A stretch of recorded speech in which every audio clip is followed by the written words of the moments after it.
shit. What is going on, everybody? Welcome back to Sideline Summit. I'm Antonio Perez, joined as always by Danny Cole, DC, UPenn's finest, Chris Coulter, CB, Coach Boy. We got another great episode for you guys today. We will be recapping Week 5 in the NFL. Had some crazy primetime games, with the Thursday night game being a big upset, Sunday night football being an absolute banger, and then Monday night to finish off the week. It was absolutely great. We also, before that, will get into a little bit of WNBA Finals. As the Mercury and the Aces are duking it out, more like Asia versus the Mercury. But anyway, before we get into any of that, make sure you leave a like, subscribe to the channel. Audio listeners, leave a like, 5-star review, download the episode, anything to push the algorithm. But let's go to Danny for Summits and Plummets before anything. Yeah, simply enough, I'm going to start with a plummet. Not just going to be the Phillies, it's going to be Philadelphia sports and the region of Pennsylvania sports in general, excluding this one small city on the west side of the state. That's where I'm going to stop you before you start. Because real Philly hoops won this weekend, just saying. And real Philly hoops popped out the ladders, too. Evan Simon. My guy. Shout out, man. Temple got to win, carrying Philly sports on its back. So, the plummet's going to be Eagles, Phillies, Penn State mainly. Penn State. You lost to this year's version of DJU. They're not even going to get my time of day when I get to my turn. I agree. But yeah, part of that, like you said, Evan Simon, Chris, we were out at the bar. And Tone goes, "Yo, that's Evan Simon." I'm like, "Temple quarterback Evan Simon?" Yes, it is. Temple football team just pulled up like 20 heads deep. Literally, Usk was like, "Yo, why are they all so tall?" And then we kind of put it together. It's like they're probably on the football team. Dude, there had to be a defensive tackle there. He had to be like 330. Big fellas were pulling up for sure. They were pulling up, blocking up half the club. Yeah, literally no only standing room, only excuse me room. He said, "Can you move real quick?" I said, "Bro, I don't know where to go. You're like triple the size of me." Brother, if you don't make your own way and stop asking regular civilians like myself, figure it out. Regular civilians. But nonetheless, I think my summit is I went to the Phillies game and yesterday, and the feeling, and you're gonna say, "Why did you go to?" They lost. I regret not going last year when they played the Mets, and it felt wrong to not go. So I did my honor. I paid my dues. I went to the game. I tried my best to support this team. So, it's great. Yeah, Danny Snapchatted me. He said $200 Phil's tickets tonight. I just act like I ain't see it, bro. I just act like I ain't see it. It's literally, it's only because he knew they were going to lose. Boy, we had the Prince Who Was Promised versus Mahomes, man. We was gonna watch the Phillies for a little bit. Let's turn on a real banger. Hey, man.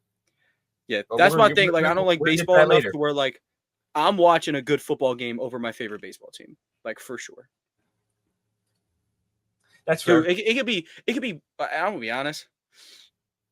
Yeah, it could be like beginning of the basketball season. I'll low key watch like Rockets Suns over like the Philly. Like, I'm so serious. Over playoff baseball? I ain't gonna lie. If basketball, yes, because the Phillies suck. They suck. Wait. There's nothing to watch. They are the Jets. Not even the Phillies. They're not the Jets. Yes, they are. They're the Steelers. No, they're not. At least they make it. At least they make fucking Steelers. At least they make it. At least they make it to the playoffs. At least they're Penn State, bro. They're Penn State. They're the Steelers. They all suck. That's why they're all on the crap list. They got that lucky one World Series. They're the Sixers, if anything. No, it ain't more successful than the Sixers. They're the Doc Rivers. But anyway, let's keep the ball rolling to Chris. What is a summit? I can tell you the definition of a summit, but what is my summit? My summit for the week is I finally got a camera. I was just talking to the guys about it. before we started. I finally got a camera. I've been wanting to get another camera for a long time now, probably like a year and a half since I had broke my other camera. I never got a new one, so now I have a new one. So I'm back to doing camera stuff. I don't know what that is yet, but some stuff. And and a plummet. A plummet is my girlfriend is going to Washington, D.C. without me Thursday. And then she's going to St. Martin's after that without me. I'll be stuck in the States doing regular stateside stuff while she's enjoying the nation's capital and then enjoying St. Martin's. So I'm hating on that. It's literally a plummet because I just would rather be doing anything else besides that. Yeah. L me. Pretty brutal. Definitely L. College football summits, plummets on this end. Big ups to Nebraska and Cincinnati. They made my top 25 this week. Was really impressed with their week. Nebraska, they bounced back against, the tough loss to Michigan. They do beat Michigan State.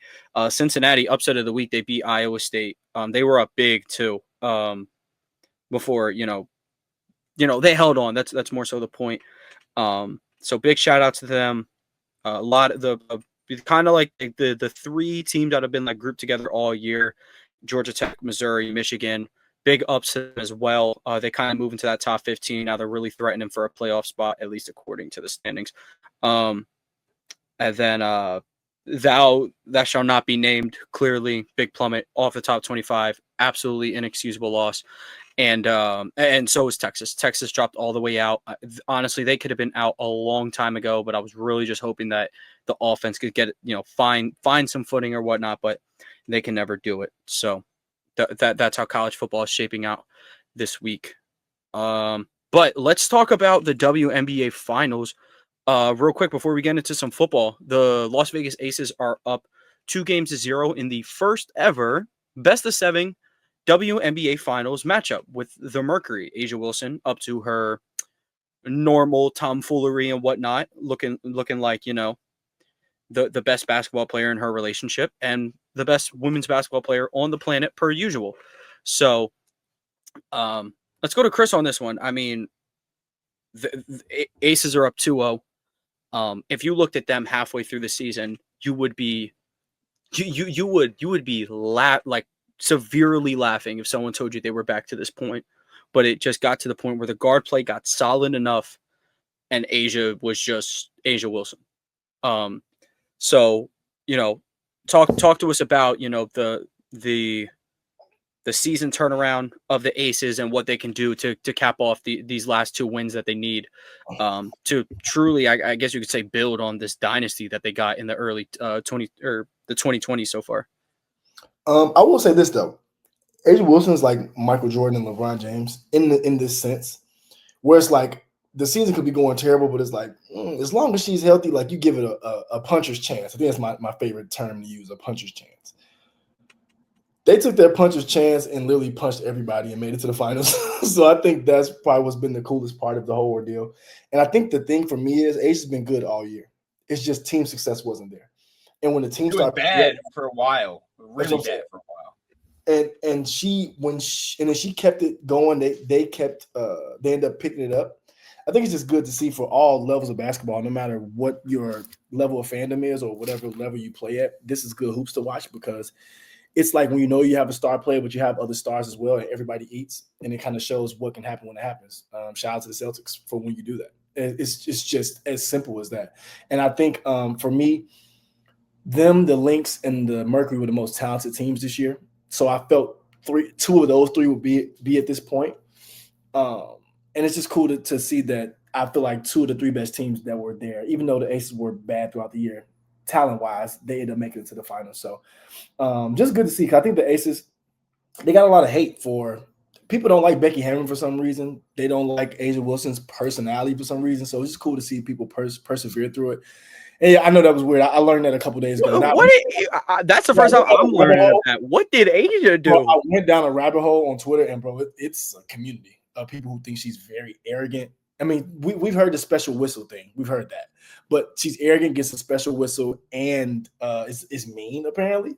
But it's whole community, bro. It's crazy. But for me, you know, I'm a triumph type of guy, story type of guy. So I'm loving this. But also on the other end of it, Alyssa Thomas is what we thought Ben Simmons would be, even though because she can't shoot anymore because her shoulders are literally broken forever for the rest of her life. So it sucks to see her kind of go down like that. We'll go down 2-0. The series not over. But yeah, I think it's been cool. And I think the coolest part about it, the last thing I'm saying, is them taking it to 7 games. I think that's what's dope because it makes people who are casuals make them pay more attention because it sounds more familiar than just, they only got to win 3 games to put them out. You know what I'm saying? It just gives the casual person who's getting into WNBA or basketball as a whole kind of more something to cling on to, something that sounds familiar. So I'm just happy overall. I think WNBA is at a point right now where they can do that. Like a few years ago, it only made sense to have 5 games, but the game's growing so much where I think it actually makes sense to be 7, not 5. And to that point, I actually was speaking to some people, and they're like, "Yeah, the WNBA is only growing because of Caitlin Clark." I said, "You'd be wrong. There's a lot of other players that are much better than Caitlin Clark. Get to know their names. A'ja Wilson being one of them." And she brought eyes. I think, Danny, to your point, she definitely brought more eyes, but not only. Sure. I think she brought the eyes, and the eyes were like, "Oh, maybe I'll stay and watch Fee." Here's the thing. Yeah. Mm-hmm. I'd be dead wrong if I said I didn't watch the WNBA more now than before Caitlin Clark was in the league. Yeah. But I did know A'ja. It wasn't like I didn't know who A'ja Wilson was, or like Diana Taurasi. You know, I didn't know those. It's not like I didn't know those names. A lot of people knew those names. It's just like now you care a little bit more. You care a little more. You maybe have a little fandom. Maybe you have a little like player. A little. I would like to rock this person's jersey type of vibe. Yeah. Facts. Yeah, absolutely. And yeah, I love the breakdown of that. You mentioned Alyssa Thomas. I think it was during game 1. The Aces are going on a little bit of a run, and Sato fouls Wilson, and she like slams the ball, but you can't slam it over your head. Like you can slam the ball, but you got to catch it. She let it fly over her head. Alyssa Thomas's face immediately after she did that. Sato fried her so bad. It was some of the funniest stuff I've ever seen. She was so sick of her. Like, but yeah, I'm to the point with A'ja Wilson where like if either Young or Gray or even Lloyd, who hasn't really been that great this year, if one of them can put up a solid game, she's gonna take them home. And if 2 of them can put up a solid game, say your prayers, because at that point, A'ja doesn't even need to be Superwoman. Like, bro, if Jewel Lloyd played at 70% of her ability, the series would be 3-0. I mean, obviously, only played 2 games, but like they would have been here already. Jewel Lloyd hasn't even been 70% herself, dude. 70%. Yeah. I mean, Jackie Young, last game, you're looking at 32-8-2, the closeout game against the Fever, 32-4-10, monstrous double-double. It's been a little rocky, but she's been steady at the bare minimum these playoffs, and that's exactly what A'ja needed. Like, A'ja got them to the dance in a very strong position, and Jackie Young is turning it up. Like, she finished the regular season strong, and this is how she's entered the postseason. So the Aces, shout out to them. They continue to build on what is already a glorious, glorious WNBA dynasty. And it kind of just shows A'ja can do it with anybody. We did it with Kelsey. Now we go and do it with Lloyd. Just give me a guard who can score with the best of them, and we can do anything. So when Sabrina Ionescu finds her way to Vegas one of these days, it's going to be great. It'll be very nice, and I'll be coming with her. Bags are packed. Bags will be packed. And you know what? Let's just create a super team again. So Sabrina and Paige. That's all I'm about to say. I'll tell you right now. When that trade notification of Enrique and as the headliner for a package for Angel Reese, I'm gonna tell y'all right now, it's somebody who will be there. Paige Beckers, Angel Reese basketball. Oh wow, him right here. I'll be there. PB Reese's piece. I don't know. Reese's? There's something there. There's definitely something there. Pangel. I don't know. Ooh. We could be working. But we need certain GMs to get on the phone. And we need cats. I got time to look. I got time to get it right. Paige Bojangles. Paige Bojangles. I am interested. I don't know. Let's get into the week 5 of the NFL. Before we get into this, okay. we're 5 weeks into the season. I want to ask you guys a question. Who is your MVP through 5 weeks? You want my answer or you want the political answer? And why is I want your answer. My answer is Justin Jefferson. Why is this team has no business even being relatively afloat? And on 29 catches this year, he's managed to get 2 wins with Carson Wentz so far. Or no, Wentz? How many? Carson started 2 games? Wentz no, he started 3 games. Yes, they got in 3 games. No. Obviously, 1 was off the big back of the defense, but this dude is nuts. Wentz is 2-1. He lost to Steelers. Yeah, he's won 2 games, lost 1. Yeah. Even then, they scratch and crawl. They almost got back in it. Too little, too late, of course, and no victories for, no moral victories. But that's genuinely how I feel. I know, like from a standpoint, like a wide receiver will never be as valuable as a quarterback. I will be damned. I will be damned. They're using him in so many different ways. He's lining up slot outside. He lined up in the backfield and ran a little shoot route. Carson just had to get in a 1-2, get him the ball, and get him in space. It's been absolutely marvelous. Like Carson Wentz there are plays where he's missing him for sure. But there are just some times where he is Denzel Ward. Denzel Ward is still one of the best corners in the NFL. And he could just put it up there because Denzel Ward does not exist to Justin Jefferson. And Jamar Chase did have a good game this week, so I don't want to, not too much on him, not for him to catch a stray, but like, dude, it's not. Every day I question why I let myself get pulled into, it's a conversation. No, this dude is so far and ahead of his pack. It's ridiculous. So he would be my MVP pick. Chris, how about you? That's so crazy. I don't want to say it. I was gonna say Trevor Lawrence, but the only reason I was gonna say Trevor Lawrence, bro, only reason I was gonna say it, it's like one of those MVPs where it's like, team is better than I thought it was gonna be. He's the quarterback of that team. It's almost like it's a here damn MVP almost. But I think honestly in real life it'd probably be Josh Allen right now. I know he just lost. But probably Josh Allen for me, just because, he's been good every game, pretty much. And I think his co-MVP would be James Cook. Not in real life, but I think James Cook needs to get more love for how good he actually is. Like, fantastic. I'm tired of hearing Josh Allen has no weapons. You can say he has a few weapons, but respect James Cook in every conversation when it comes to running backs in any way. He is very, very, very, very good. But I think Josh Allen will be MVP. Yeah, Chris, and about the Bills, we'll talk to them a little more later. They have every iteration of a wide receiver. Mm-hmm. They have a yak guy, Shakir. They have a jump ball guy. I think that's why Allen knows how to use all of them in the right way. So and he uses them at the right time too. Like he doesn't throw Keon Coleman slot route. A little drag route when it's 3rd and 9. He throws him a jump ball because that's what he's good at. So a lot of it, to your point, is just being smarter. And I think that's been what everybody was waiting on with Josh Allen anyway, just to continue to be smart all the time, consistent. And him doing that now, you see what he is, MVP caliber player. Every time. Yeah, and I'm going to go with my MVP. He's the quarterback of a 4-1 team. He's been through 3 offense coordinators in his last 3 years. Oh, I just seen this. And it's Baker Mayfield. Nice. I'm interested. Shout out. That's a phenomenal pick. He's had 4 game-winning drives. He's single-handedly. Mike Evans goes down with no Chris Godwin. You're in the game still. Like every single game, you can point to Baker Mayfield and say, this Bucs team is elevated. Like, and no Bucky last week. And no Bucky. Yes. And Ibuka, like 166 yards. Are you kidding me? Yeah. And Aura alone, Baker Mayfield, when he told that fan to go do something. And then he came back and doubled down. Man, he told CJ Gardner-Johnson to get cut. And he was not wrong. And guess what? And now he's on the Ravens practice squad. Guess where he ended up at? Obviously. Once you get cut or you threaten retirement, you're a Baltimore Raven. Yo, guess what? Earl Thomas Part 2. If we're lucky. Well, Derrick Henry on the team now, so no getting turned into a fullback. In practice, he might. Here, let's just get into the Monday night game. We can work backwards a little bit.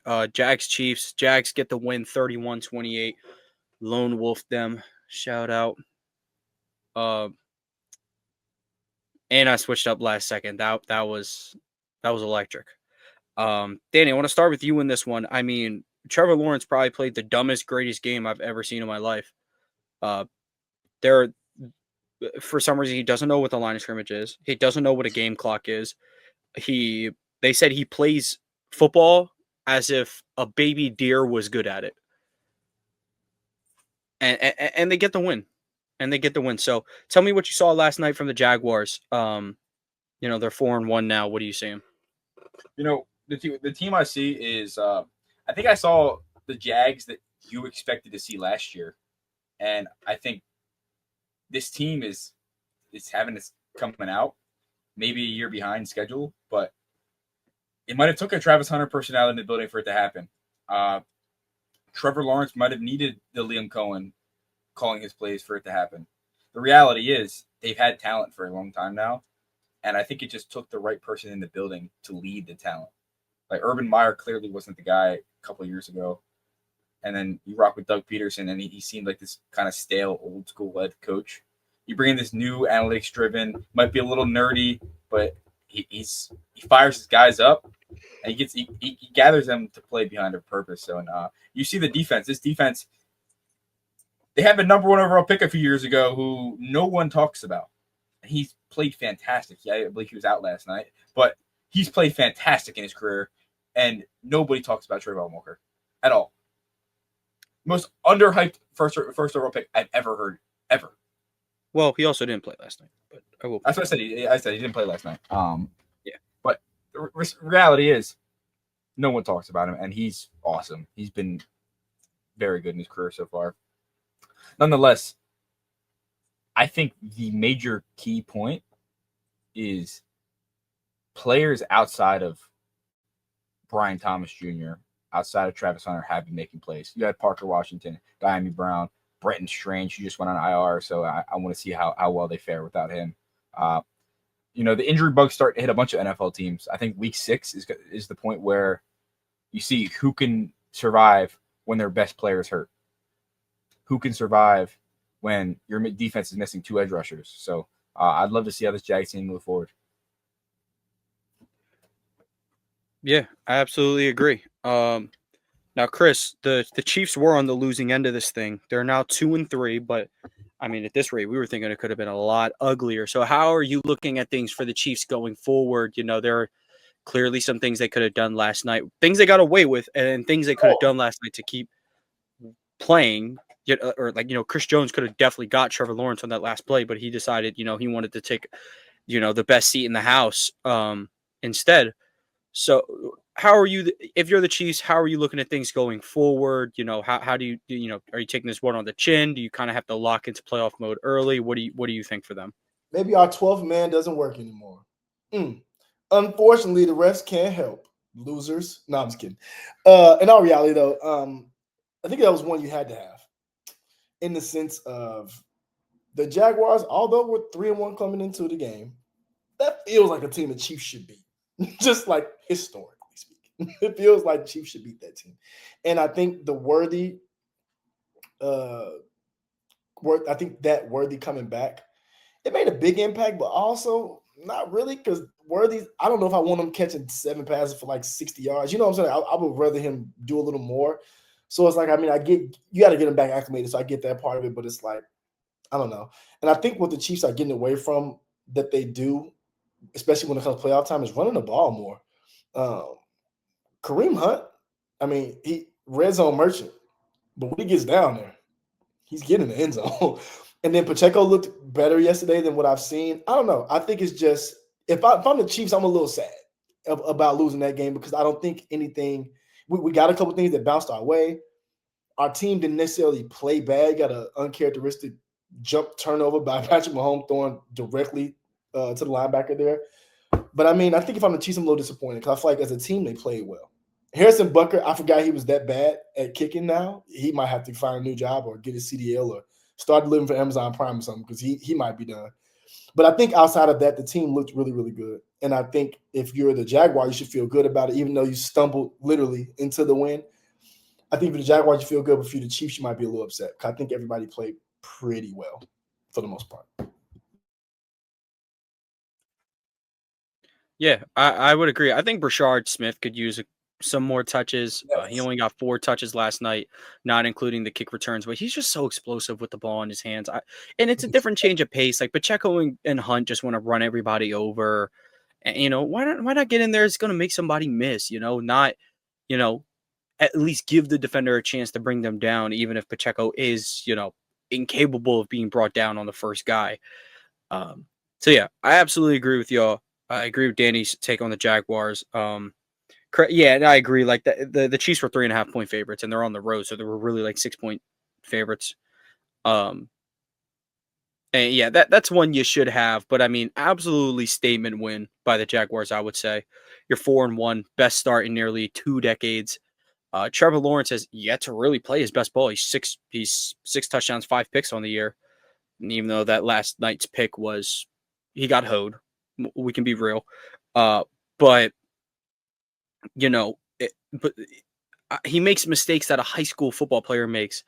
And then he also makes throws that like only Josh Allen and Lamar Jackson are capable of.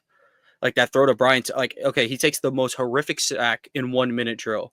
And then he basically 40 yards down the sideline, he couldn't have put it in Brian Thomas Jr.'s hands better if he just walked it down there.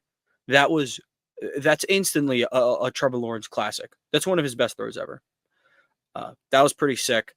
And even the one where it got bad in the air picked but called back, like, yeah, you gave your guy a shot. He's not usually the type of guy to do that. Everything has to be laser focused. It's a lot like Caleb. Everything has to be absolutely perfect, or it has to be on me to absolutely put it in their hands. But that was a good job on Lawrence. Like, you know what? My receiver is like 6'4", 6'5", and he's better than your guy. I'm going to put it up there.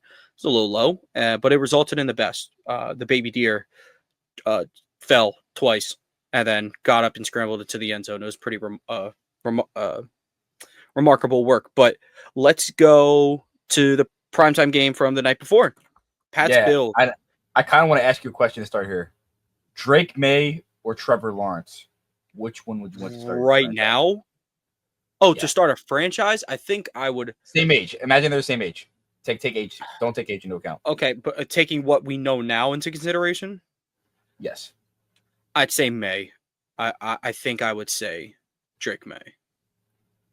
Because Maye, you know my answer. I don't gotta say my answer. Yeah, I know your answer. I mean, yeah, because I mean, Lawrence. What are we in year 5?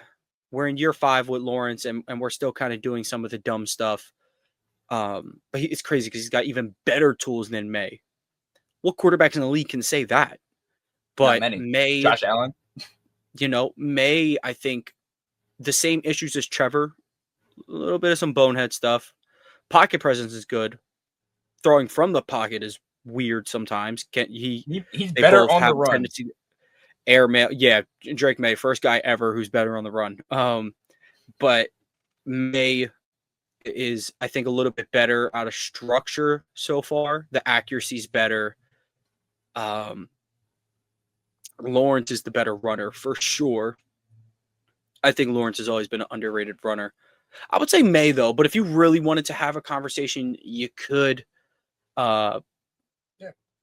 But maybe it's not a conversation. I'd say Maye, yeah. Chris, I think you might lean the Prince here, right? Based on reaction. Over Drake Maye. They're both 22 years old, coming out of Clemson and coming out of UNC. Well, no, not that. Giving what you know now, but let's say they're both rookies, but you know how it kind of works out through the first couple of years. I like Drake Maye. It's something about him I like every week. I like him, then the week I don't like him. But Trevor Lawrence is literally like the pain in my side. I want to like him, but then he goes out there and just does BS. Then he does good stuff. So I'll choose the Prince that was promised, just off the hair alone. Or there's not too many guys that I would start a franchise with before Drake Maye. I'll say that. Like, putting contracts out of it, just, throwing age out there and whatnot. I mean, like, again, not a lot of guys. Maybe like 7 or 8. Him and Daniels, I think, is like a real discussion. It is That one is really close because Daniels is just good now. Like, he's just an elite quarterback, and Drake May is so obviously going to be great. It's much easier to see when they're already in the NFL. Him, I mean, we could be looking down a couple years. Him, Daniels, Caleb, and May are just an unbelievable group of quarterbacks. and Rattler, my bad. Those 4 guys are going to be great. When you said starting franchise, Big Ben, Eli, and Phillip. Okay. Who's Jaden Daniels? Whoever the 4th quarterback Big was Ben. in that. If Daniels is not anyway, let's talk about this game though. Danny, I'll start with you on this one. And we don't really got to talk about the Bills. I think we know the Bills are going to be fine.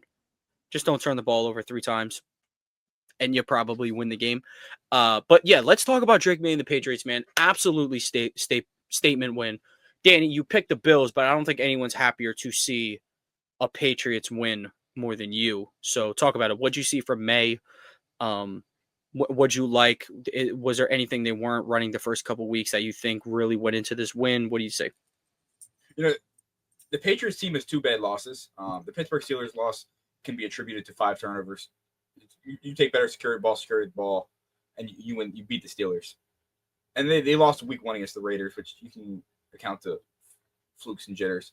This team has been in every single game, and they have the dog. They have the fight.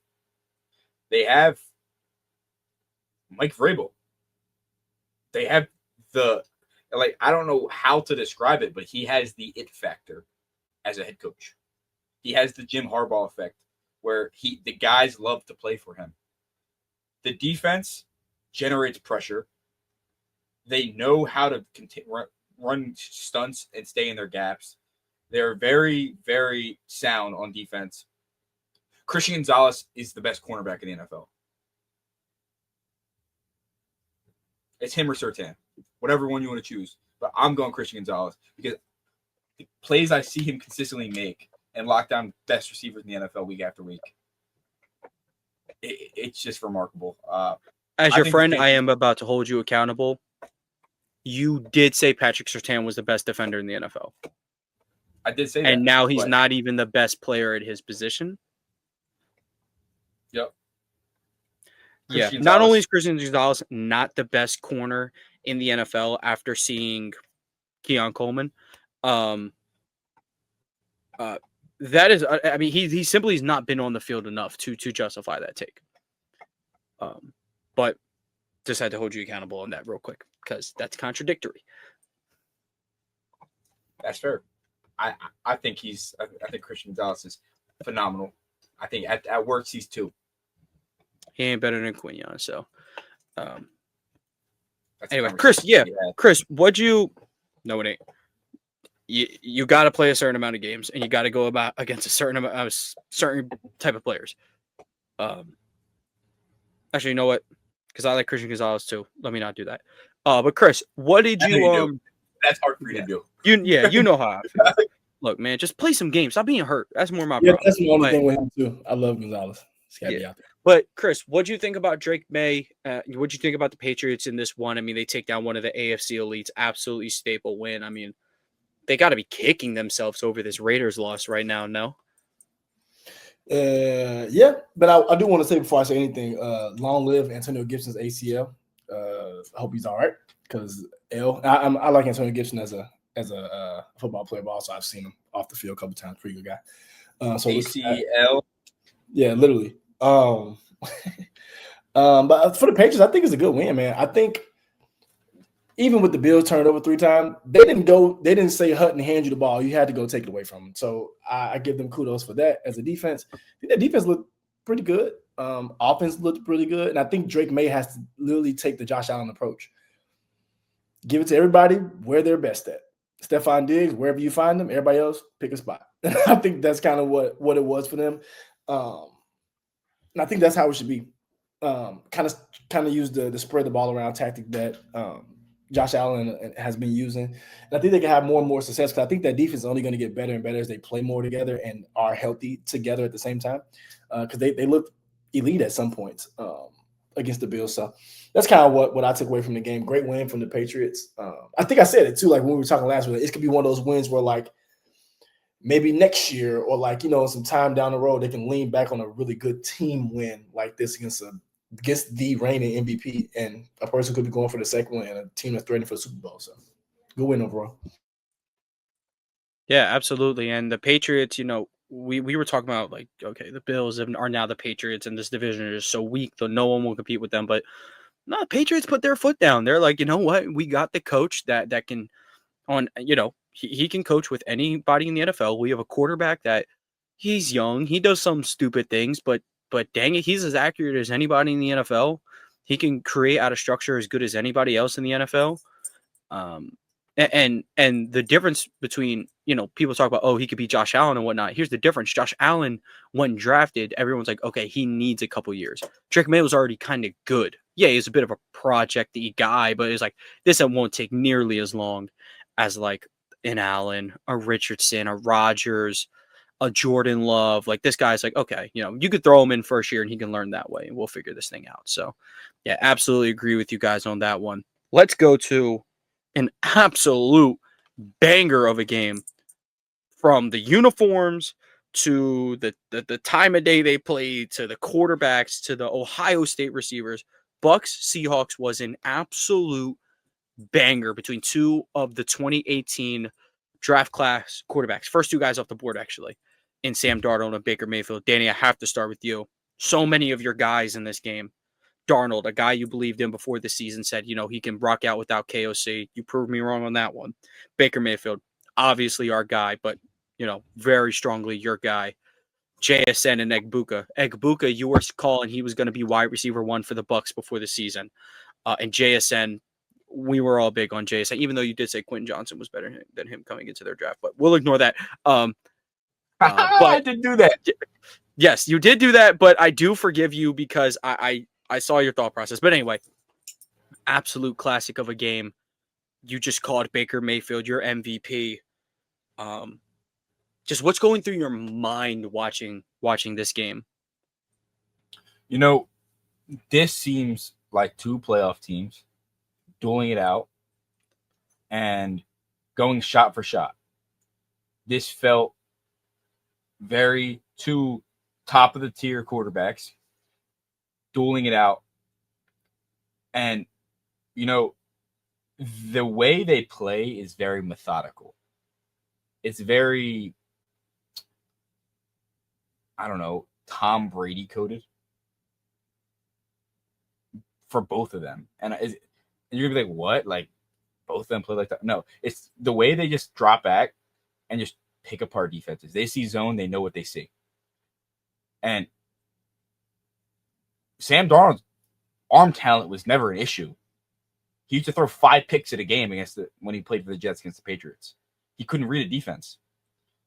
His concepts are so much more simpler now in Minnesota, in Seattle.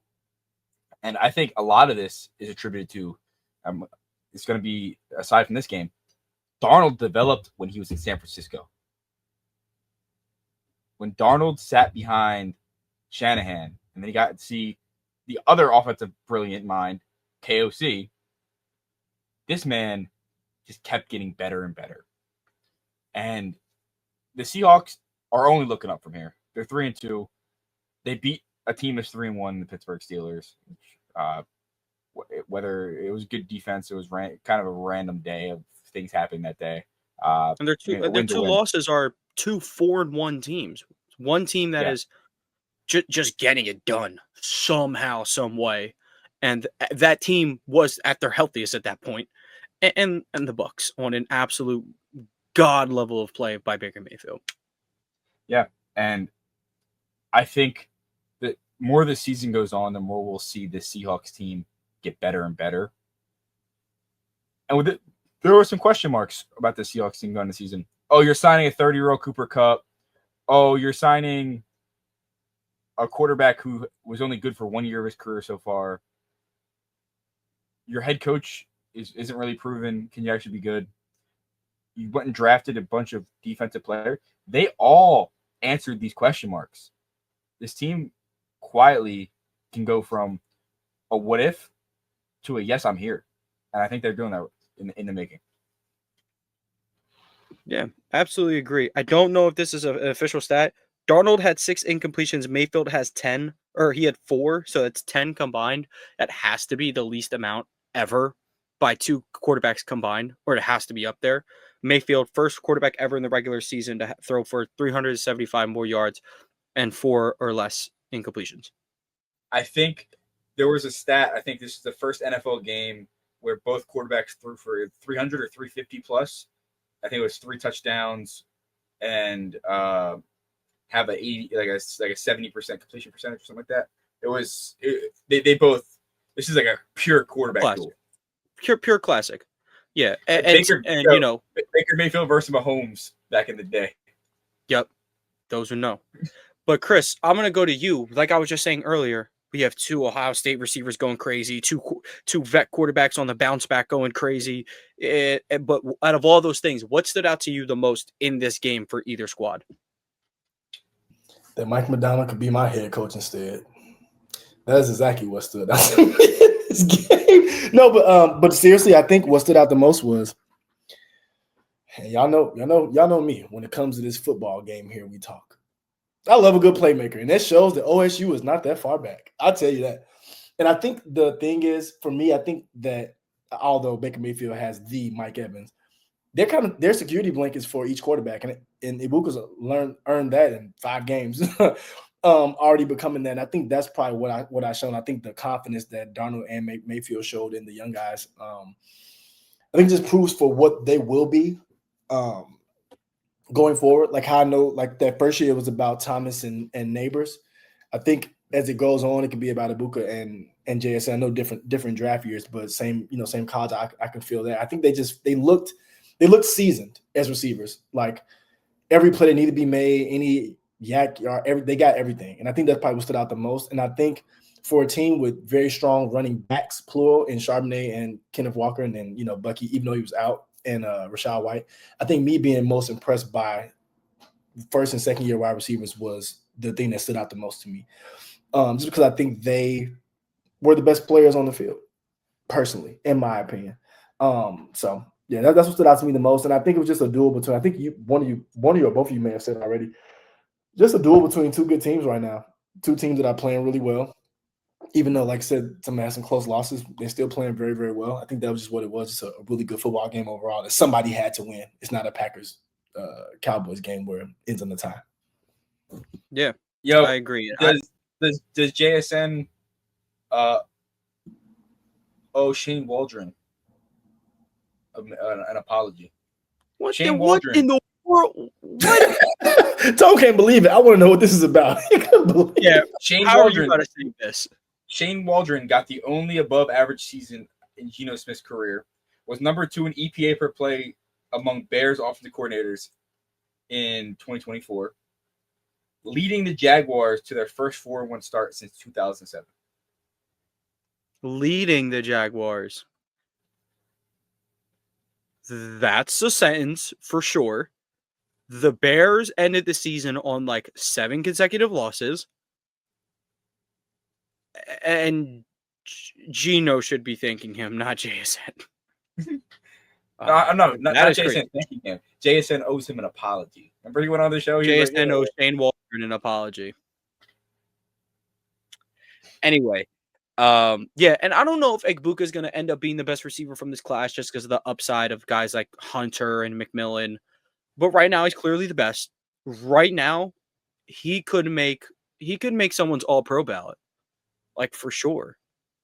You look across, okay, Puka, Jettas, I think 3 receivers make first team. Puka, Jettas, and JSN will probably make first team. Second team could be like Amon-Ra. And you could put Egbuka on there, like for sure. Man, I'm gonna read his stats off right now. Touchdowns. 25 catches, 445, and 5 touchdowns. Those top 3 guys, Puka, JSN, and Justin Jefferson, have 5 touchdowns combined. Yeah, I mean, if nothing else, Egbuka's getting in that end zone, and people forget, if he came out a year earlier, first round pick. He's a first round pick, and he was he was again for sure. but they kind of just looked at that senior year and thought, the numbers were a little skewed. Sorry that Julio Jones, that isn't legally allowed to drink, popped up at Ohio State.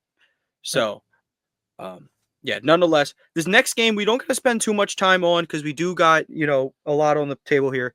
Titans Cardinals, probably the stupidest game I've ever seen in my life. But, Chris, Calvin Ridley had probably his best game, as a Titan, definitely. What did you think about, again, this game was essentially handed to Tennessee, but, what did you at least see from Ward and Ridley that they could potentially take into? I think they're getting ready to play. They're getting ready to play somebody bad. I forget who they're playing, but they are playing I just was looking at it, bro. I just looking at it. They are playing. They're going to play. Let me check for y'all. Raiders. Yeah. What could they do? What can they take from this game that they can go forward and maybe build a little streak here? I think just building the confidence that Cam Ward. I mean, they're grown men. Obviously, they have their own confidence in themselves. But I think him going out there and saying they were ass and that he played ass. I think that obviously they did get they did get a lot of things to go their way. The game kind of was handed to them, but I think they can build on this W and maybe get another one next week. For the schedule may turn up again. I haven't looked at it that far down, but I think, and we talk about this a lot on the show, just buddy ball, football. Sometimes it works. And sometimes the only thing you can go to. And maybe if Calvin Ridley and Cam Ward buddy ball is going to be what's working, then you ride that out until it don't work no more.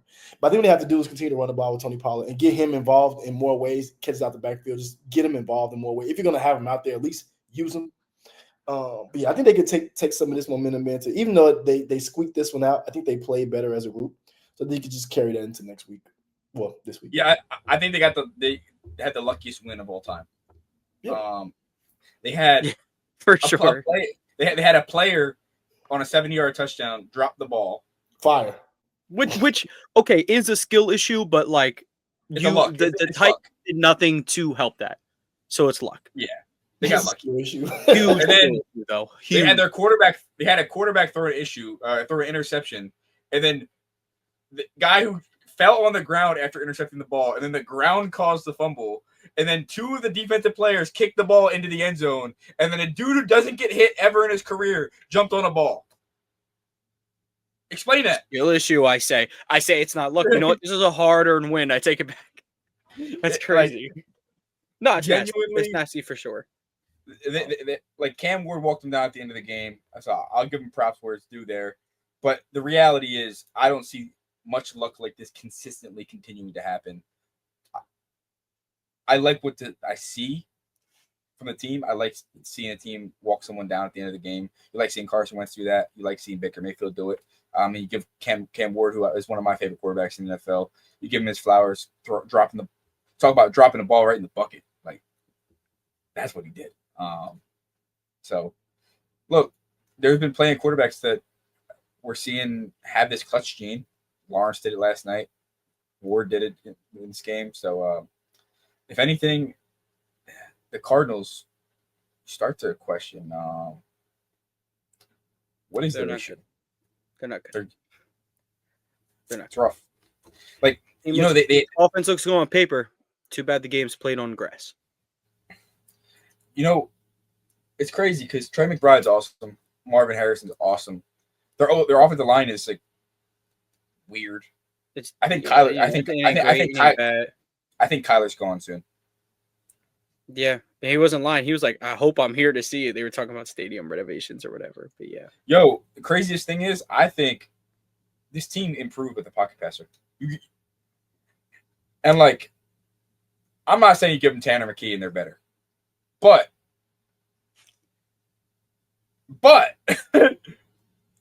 maybe. I don't know. I'm not saying it. It depends who you want to. It depends who you want to cater to. If you really want to get the most out of Marvin Harrison Jr., he does his work in the middle of the field. He likes digs and posts and sail routes, and Kyler, God bless him, he can't even see there. Like, that's what makes Bryce Young so special coming out of college, because he didn't care. He could throw over the middle, almost better than anybody in college. across most of these short quarterbacks. Russ never threw across the middle of the field in his career. Yeah, like Jalen Hurts still isn't like great with the over the intermediate level and whatnot. But that's a perfect transition. Broncos Eagles. Broncos get one hell of a statement win in their young season. They stumbled to an 0-2 start. Didn't look great. Or 1-2, whatever it was. Seemingly they're down 17-3, but they score and they get a stop. Score again. And Sean Payton's like, I'm the dude who went for an onside kick in the Super Bowl against Peyton Manning.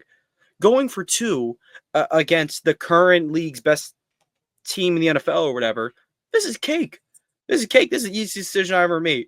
Did it, got another stop, made it. Eagles got to go all the way in like 45 seconds if they want to win this thing. Absolutely marvelous decision making by Sean Payton. I can't even hate. Bo Nix played. I think Bo Nix. The stats don't jump off the sheet. I thought he played one of his best games of his young career, especially in the second half. Him and Sutton really had something going. It was great. But let's not act like the Eagles didn't have self-inflicted wounds that gave them this win. Jalen Hurts has 280 passing yards and 2 touchdowns, and Devontae Smith has 114 yards. You would just genuinely assume that, okay, they must have 30 points. They have 17, and A.J. Brown has a lot of catches, not a lot of yards, and Saquon had a knee injury he didn't want to tell anyone about. Definitely tweeted out of anger on him, not too much. Chris, seemingly was the only person to see it, but not too much on Saquon. I was really just mad that he didn't get set. There wasn't a lot of urgency there, but that seemingly is an offense thing where they like to snap it with 0.5 seconds left on the clock. But yeah, I mean, just so many mistakes that could have been avoided. The big post that could have been hit if A.J. Brown explodes out of the break a lot faster. Also, he let himself get way too rerouted at the beginning of that route. For someone who is as big and strong as him, that's unacceptable.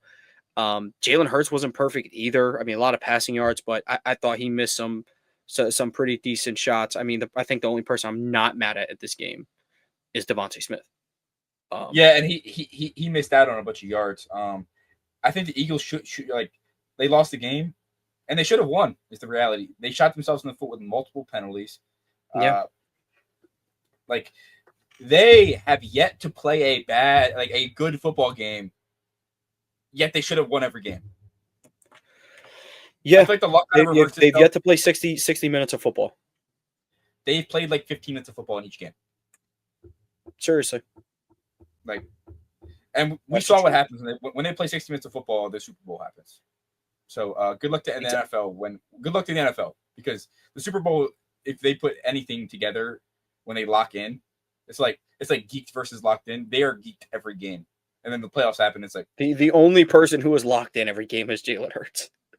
Yeah, man, he's trying to catch his own oop. I'm out. That's so. Here's the problem. Okay, just quick breakdown on this play before we go to Chris. He needs to step up farther in that pocket for sure. He needs to be at the line of scrimmage if he's going to do that. Next, he needs to get it higher. It needs to go really far up. And now he only has to go 35 yards. He made himself have to run like 46 yards instead because he threw it from so far in the pocket. And then next, AJ doesn't, don't put Devontae Smith in a chokehold next time. I mean, Surtain did break it up. Surtain actually broke it out of Smitty's hands. It was a great play. But, Smitty has a better – Smitty's mossed Surtain before, so it wouldn't, I have an idea. On a Hail Mary, what if A.J. Brown just lifts Devontae Smith up? And throws him up. Hollow out. Honestly? The tush push up? That's not a bad idea. The tush push up. The tush push up. Look. You're telling me George Pickens? You're telling me George Pickens George Pickens picks up Kevontae Turpin? He's throwing him at least 15 feet in the air. Okay. What they should do is make Jake Ferguson throw Kevontae Turpin, because genuinely no one's getting up there. Dak could overthrow that thing by a mile. I'm so serious. Dak could overthrow that thing by a mile, dude. Ferguson will launch Turpin. No, he's like 150. He's at least getting 10. Yeah, no. Okay, Literally. now same logic. We'll have Goddard and AJ just throw Smitty in the air. Like a cheerleader. Why? Now, now here's the other problem though. The Broncos could very easily catch him and not let him get 2 feet on the ground. Unless, hear me out. Unless once he touches the ball and Goddard just start clearing the air. No. Can he bat it? Can he like bat it around? Even better, bro. He could get it in the air, look around, and just get it down. Now he might break his leg on the way back down though. So you need a designated catch guy, but you also need like 2 designated spike down guys, or he can hold on to it and the catch guy could just get him. Ready? Jalen Hurts is designated catch guy. Fair. I'll allow it. I'm telling you right now, the best thing to do. Devontae Smith trains with ISO speed in the offseason. I've watched Speed jump over a crowd and backflip at the same time. If he just teaches Devontae Smith how to do one of those, he catches this easy. Either he can backflip over the crowd and catch it, or jump high enough where he can clear a crowd. ISO Speed, we need you. What? Yeah. Not. But Chris, let me ask you about this one. I mean, we're talking statement wins. All like Pats got theirs, Jags got there, now the Broncos got there. Earlier in the season, we're like, okay, the Broncos could be a little bit more back down to earth. You know, this is maybe what it looks like with, you know, a low ceiling quarterback, but like Bo Nix, and now they just beat arguably the best team in the NFL. You know, have you seen anything different from Denver that's led to this success? What did you like that they did in this game in particular offensively against Philadelphia? Less Bo Nix, more everybody else. And it's not even like a dig at Bo Nix. It's just I'd rather keep on the ground with Harvey and Dobbins. And if I'm going to throw, I'm going to probably throw it short, unless I'm throwing it deep down the field to Sutton, and I'm going to lean on my defense. And I think that's what I saw from them. And I think that's what you have to do. I think that's what they were doing when they were successful last year, like putting Bo Nix in spots where you can make spot plays, but not really leaning on him. I think you just keep that same recipe. Like I said, I wasn't necessarily like, yes, it's a statement win, but I feel like it was more of a bad game by the Eagles or bad plays that led to this win by the Eagles than just the Broncos going out and winning the game. So I don't feel much different about the Broncos. I respect the win. Obviously, they got the win. If anything, it's more love and more respect to the defense from me, which I already had. But other than that, I don't really see the offense that like blew me away. Like, oh snap! Like, this is the offense turning around, or this is Bo Nix. Nah, I didn't see any of that. I just seen Eagles make some timely mistakes. Saquon be uncharacteristically ass, like to Saquon's, like, you know, his standard, like his standard, him to be ass-ish, and they barely won. So in my eyes, I wasn't like blown away by it at all. Yeah. Well, let's get to our final 2 games. Let's talk Panthers-Dolphins, where the highlight of this game is they let Eric Collins call an NFL football game. That's number 1. And number 2, with Chris's star Chuba Hubbard out, we might just get hit with the Rico Dowdle pops off. And you lost, Dallas. Who would ever saw that coming? I mean, through 3 quarters of football, I'm like, Bryce Young is just not going to work. He is not good. He's just not going to work. And then through the final quarter, you know what? He walks them down. He gets them back in this football game. And dang it, he just brings you back in. Because there's some times where, like, you know how we see Drake May almost get pulled down by the horse collar and he makes a 10-yard completion to Diggs? If Bryce gets touched, he just falls because he needs every ounce of his focus and strength to break a tackle, and even that isn't enough sometimes. And then on top of that, he just happens to just be losing the ball and whatever. And you know what? The Dolphins looked good to start the game. I was like, wow, McDaniels got him firing on all cylinders. Tua looks back to an extent, and they blow it. You know, so what? I'm gonna let you guess Tua's stat line on the season. I'm gonna let you guess what it is. I'm surprised. I wouldn't. What's he got? Like 700 yards, 800 He's got yards? 1,000 yards, 10 touchdowns, and 4 interceptions. What? Shout out! What? Can't even be mad at that. It's probably the last 2 games he's really been able to separate that INT touchdown gap. I know, but like he's looked really bad to start the year. Like really, he's looked horrible. Oh, he's absolutely horrible. But last game against the Jets, he looked great. Probably one of his best out of structure games in his career. And then this past game, he didn't look bad. Like he played good, but not good enough. Shout out Darren Waller. We all called you back. washed. We wrote you off, but it looks like you didn't write back Because No, it looks this like man. not only did you not write back, you wrote a rap. I'm sorry. Yeah, he's Why did you retire? I'm sorry. I'm sorry she broke your heart, Mrs. WNBA lady. Mrs. Plum. You know, it almost happened to Kyrie. What if Kyrie would have retired after Kalani broke his heart? Y'all even know that lore, did y'all? Did y'all know that lore? I know. Tone definitely know. When Kalani left him for Party Next Door, my heart was screaming because I like in 2018. In 2018, Kyrie was going like he made this big post about like we're like about him and her. It's like, oh, I'm glad we can be friends. We're adults about this. I'm like, this season ain't gonna go great, is it? And it did not. So and that's any takeaways from this game, guys? I mean, then my major takeaway is the Dolphins' defense is really bad. Yes. Yeah. And shout out Minka though. They don't know how to tackle. Shout out. Minka's got an interception. Yeah. I think I could pick off Bryce Young. Yeah, awesome. And I think the reality is this Dolphins defense can't tackle for shit. To be honest, like they aren't good at tackling. Out of better words. Yeah. Chris, any takeaways from this game? No. Yeah, I truthfully have not. I don't really have much to report. Like in reality, I mean, it was good definitely middle. a game.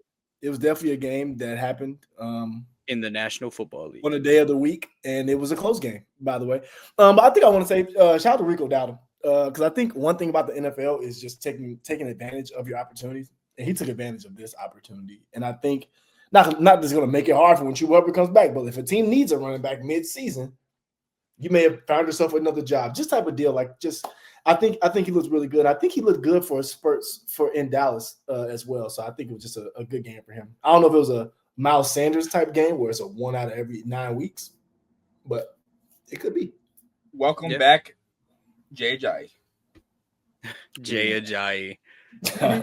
Let's get into this last game though. The Thursday night game, Niners, Rams. Yeah, this is one of those ones I really don't have much to report on. The Niners got a hell of a gutty win, and the Rams genuinely should be ashamed of themselves. Outside of Puka, how about KB, man? How about KB? Kendrick Bourne. Get cut How about him, man? That boy was balling. Yeah, he played a good game. He's dope. Yeah. And the only thing I would take away from this is if you're the Niners, it's like, okay, when Brock comes back, Brock is your guy. Of course, he's not limited. Like he's not a statue in the pocket. He can make all the throws, if not better than Mac Jones. But it's like for a guy so replaceable, you make a lot of money, and it sucks. Get ready to learn dog pound, brother. You are Cleveland Brown. Don't you forget it. Whoa, no, not when Sanders just got one QB away from getting in there. No. But it's funny because when they first released Joe Flacco, he was supposed to move up the depth chart. He just didn't. So I wonder where he was.